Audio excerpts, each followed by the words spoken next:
And we are following breaking news out of the NBA where Wizards star Bradley Beal set to undergo season-ending wrist surgery. That is per multiple reports. He's been dealing with a torn ligament in his left wrist. Has sat out Washington's last 4 games. He finishes the season averaging just over 23 points, 6.5 assists, and 4.5 boards per game. Let's welcome in NBA insider Bill Reiter with us in Los Angeles. He's moved from Radio Row over to our set in Marina del Rey. Bill, it is a busy week ahead for you. This has nothing to do, as of this point, with the trade deadline, but a big blow for Washington and Bradley Beal now out for the rest of the season. Yeah, Amanda, you said, this is just a devastating reality, not just because they lose one of the better players in the NBA for the remainder of the season, but because this is a guy who's going to have freedom in the summer as a free agent, and the opportunity to convince him this is the right place, to try to make a run, to try to finish the season with some momentum obviously comes to an end because Bradley Beal not being a part of that team drastically changes whatever long shot they had to try to create some relevance for this season.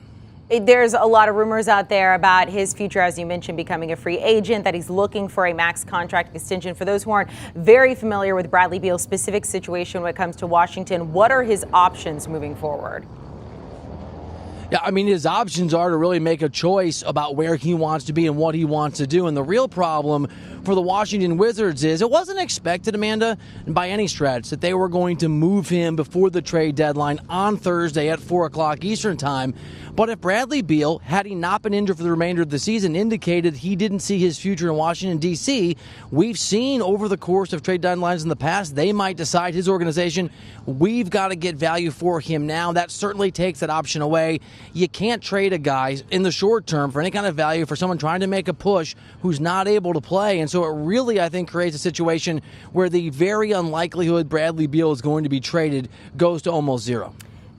The numbers there, he is eligible to sign a 5-year, $245 million contract with the Wizards this summer, a $36.4 million player option on next season. When it comes to the Wizards, do you look at offering him all of that money? I think the Wizards have absolutely no choice. It's certainly not a universal view that Bradley Beal can be the best player on a championship team, but most of the people, Amanda, that I've talked to around the NBA, players, executives, scouts, even general managers, are almost unequivocal. Not every single person, but almost unequivocal. You pay this guy if you can build around him, and he's almost certainly, he is certainly going to opt out of that deal. The contracts continue to increase because of the way basketball-related income works and the swelling contracts we've seen year after year. So he's going to opt out, and the Wizards now are going to have to find a way to convince him they're the place. And you said it, they can offer that extra year, so they can certainly tie him up before he does that. But they're going to have to convince him that they have a plan and it's the right place to be without the added benefit of playing basketball with him this year and showing him that the fruits of some of the moves they've made could work out. What do the Wizards do between now and the end of the season? We do have the trade deadline just around the corner. You mentioned not moving him whatsoever, but trying to make up for him not being there. Or do they just kind of hold out the rest of the season and everything's about next season?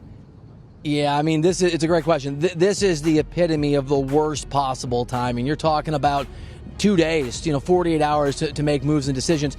They're going to have to hold pat. They made some recalibrations in the offseason to build around Bradley Beal. Obviously, moving on from Russell Westbrook was a pretty good decision. They feel good, as I understand it, talking to folks around the association about what they've done.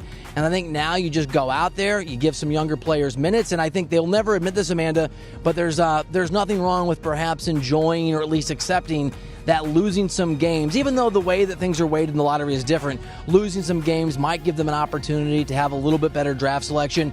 And you look to the future if you're the Wizards and you cross your fingers and hope that Bradley Beal decides when the time comes this summer after this injury that he wants to remain a Wizard going forward. Has there been any inkling, and I know we're jumping several months down the line now, but as to what Bradley Beal would want at the end of the season, whether he does want to stay there in Washington or if he wants to see, hey, where are the dollars? Where can I go, make a lot of money and win?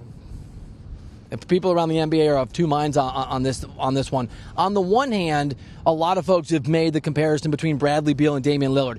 High-impact guys that are excellent players, who really, I think, do, at least people around the NBA, really believe, Amanda, have a sense of loyalty to their organizations. So within that Wizards organization, there is some hope and some optimism he might stick around. They certainly haven't earned that over the course of their time having him on the team. It's really about loyalty and trying to pitch a future.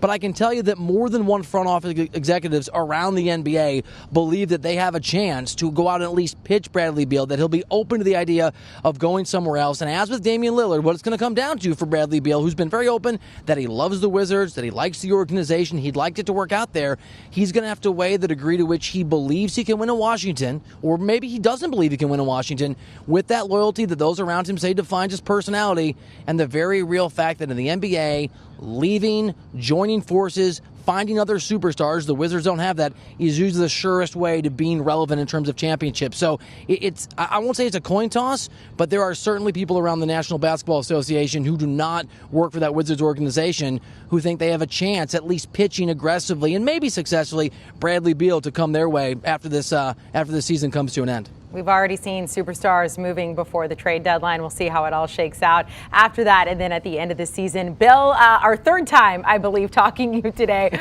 with breaking news. I know we'll talk to you a lot more in the next 48 hours or so. Bill Reiter joining us there from Los Angeles. Thank you so much.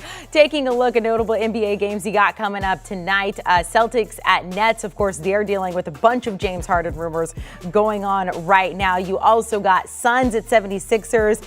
The Suns, the best record in the NBA. They've won 13 of their past 14, but they're going up against Joel Embiid, who has scored 25-plus points in now 20 straight games.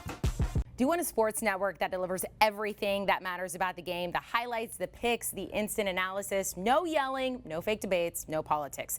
Hit the subscribe button and never miss a moment.